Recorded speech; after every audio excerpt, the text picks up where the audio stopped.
So yun mga kagrupo, yung napapansin nyo po ay tinanggal po natin ang ating rim set na gulong kasi magpaparepaint po ako ngayon ng hub ng ating rim set. Kasi po tignan nyo po na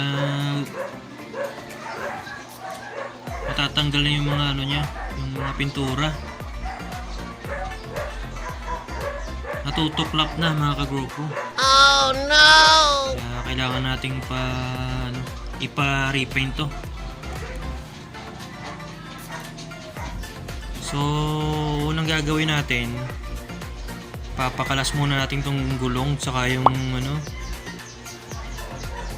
yung rims niya mga kagrupo. Pati yung mga spokes niya. Ganon din to yung sa rear, yung sa rear na gulong. Ganon din, nag-uupak-upak na rin. Natutuklap na. Oh no! Ang pangit na siya tignan.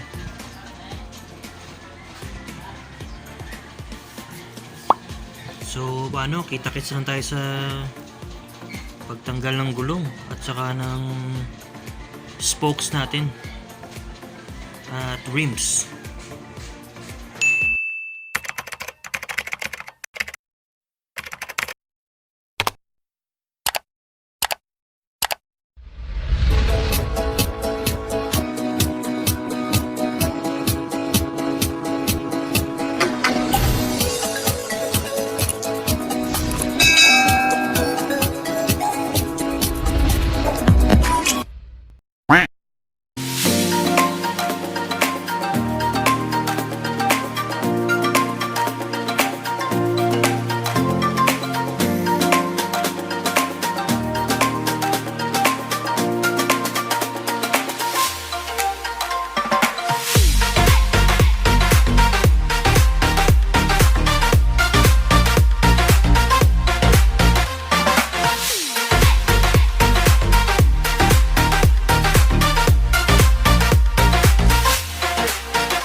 So yun mga kagrupo, ngayon ay napa-repaint na po natin ang ating hub na violet.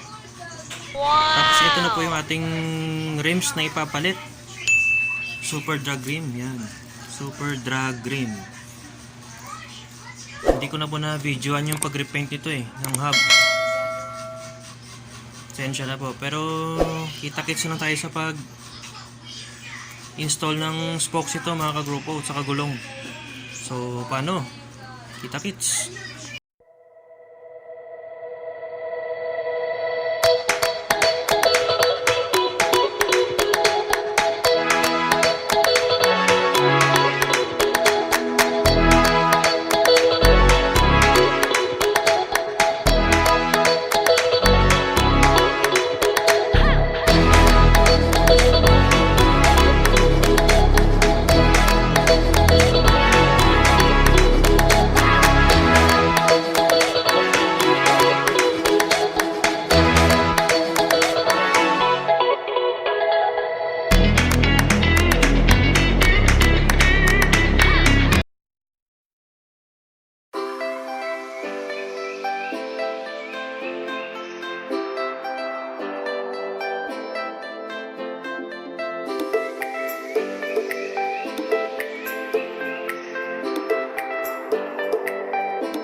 Check it.